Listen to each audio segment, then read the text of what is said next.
নেতাকর্মীদের জন্য জরুরি নির্দেশনা দিল আওয়ামী লীগ। সামাজিক যোগাযোগ মাধ্যমে আওয়ামী লীগের প্যাড ব্যবহার করে দেওয়া যে কোনো নির্দেশনার ভিত্তি নেই বলে জানিয়েছে দলটি। বৃহস্পতিবার দুপুর 2টার দিকে আওয়ামী লীগের ভেরিফাইড ফেসবুক পেজে দলটির পক্ষ থেকে তথ্য জানানো হয়েছে। এতে বলা হয়েছে, আওয়ামী লীগের প্যাড ব্যবহার করে বিভিন্ন নামে বেনামে নির্দেশনা দিয়ে সামাজিক যোগাযোগ মাধ্যমে বিবৃতি দিচ্ছে কে বা কারা, যেগুলোর কোনো ভিত্তি নেই।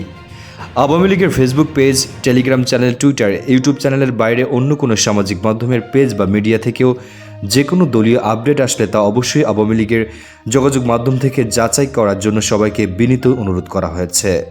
আওয়ামী লীগের নেতাকর্মী ও সমর্থকদের সঙ্গে সাংবাদিকদের দৃষ্টি আকর্ষণ করা হয়েছে পোস্টে।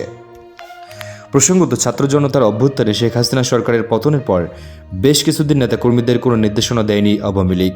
তবে সম্প্রতি কয়েকজন সিনিয়র নেতা গণমাধ্যমে বিবৃতি দিচ্ছেন। সামাজিক যোগাযোগ মাধ্যমেও সরব হয়েছে দলটি।